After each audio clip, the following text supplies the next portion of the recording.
ထူးဆန်းနေတာပါတော့ဆိုသူကခြေပွားမှာအမွှေးပေါက်တာခြေပွားမှာအမွှေးတွေနဲ့လူထူးလူဆန်းပေါ့ခြေပွားမှာအမွှေးနုနုလေးတွေပေါက်တာဟိုအကျန်းစားကြီးမဟုတ်ဘူးအကျန်းစားကြီးဆိုရင်နင်းလို့တော့ကောင်းမှာဟုတ်ကဲ့အမွှေးနုနုလေးပေါက်တာရသော်ဘုရားလက်ထက်ကခြေပွားမှာအမွှေးပေါက်တာ2ယောက်ရှိတယ်လောမတကင်ခိယဆိုတဲ့ပုဂ္ဂိုလ်နဲ့သောနာဆိုတာသူတို့2ယောက်ကခြေပွားသူခြေပွားအမွှေးပေါက်တာသရင်ကြီးတယ်သူမိသားစုကအမတမယူရလမ်းမလျှောက်ရအောင်ရွှေချင်းနင်းနဲ့နော်ဒီတိုင်းသူကမြေကြီးပေါ်သူခြေတော့မချအောင်ရွှေချင်းနင်းနဲ့သွားတယ်ထန်းစင်နဲ့ပို့တယ်ဟိုဒီသွားလို့ရှိရင်လုံးဝလမ်းမလျှောက်ရင်လည်းဒီလူတတ်မှာမဟုတ်ဘူးအဲ့တော့ရွှေချင်းနင်းနဲ့စီးပြီးတော့လမ်းလျှောက်တယ်အခါတခါသူကစိတ်ဆိုးလို့ရှိရင်ငါခြေဝါးနဲ့မြေကြီးပေါ်နင်းလိုက်မနော်လို့ဆိုရင်အောင်မလေးသူ့လှုပ်ကြွေးပြုစုတဲ့လူတွေမလုပ်ပါနဲ့ဝိုင်းတောင်းပန်ညာတဲ့သူခြေတော့ကအမွှေးကိုတံမိုးထားကြတာဟုတ်နော်ဘလောက်ဒီအောင်တံမိုးထားတော့ဆိုရင်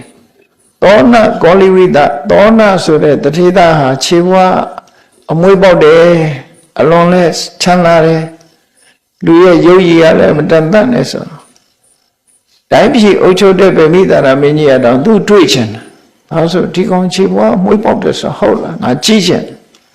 ထူးထူးဆန်းဆန်းဆိုကြည့်ချင်တဲ့အခါဘယင်းဆိုတာဟန်ရလောက်ရသေးတယ်လေဟန်လောက်ရသေးတယ်တတိသားအိမ်ပဲသွားကြည့်မလဲသူကတတိအိမ်သွားကြည့်ရင်ဘယင်းသိခါကြတယ်အဲ့ဒါကြောင့်လို့သွားဘူးဘာလို့တယ်ဆိုရင်သူတယောက်တည်းကွက်ပြီးတော့နန်းတော်လာဖို့ဆင့်ခေါ်ရင်လေတိတလွန်အားကြည့်တယ်ဒီပြင်းမမြင်ဘူးထင်တယ်သူခြေဘွားကြည့်ချင်လို့ခေါ်တယ်ဆိုအဲ့လိုလေတိမှဆိုတယ်တိမှဆိုတော့ရာဇဂိုမဂရတိုင်းမှာချမ်းသာကြွယ်ဝတဲ့တထေးတွေအားလုံးကိုဘုရင်ကြီးကအစည်းအဝေးခေါ်လိုက်တယ်အားလုံးလာကြဖို့ဆင့်ခေါ်လိုက်တယ်အားလုံးဆင့်ခေါ်လိုက်တဲ့အခါမှာ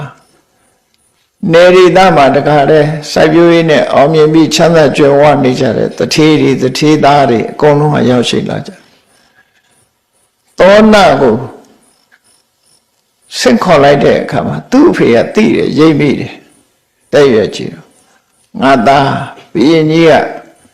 မင်းခေါ်တာတခြားမဟုတ်ဘူးမင်းရောခေါ်တာအလုံးခေါ်တာတခြားမဟုတ်ဘူးအဓိကကတော့မင်းရဲ့ခြေဘဝကအမွှေးကိုကြည့်ချင်တယ်အဲ့တော့ငါသားမင်းဘုရင်ကြီးဘက်ကိုခြေတော်ကြီးဆင်းမထိုင်နဲ့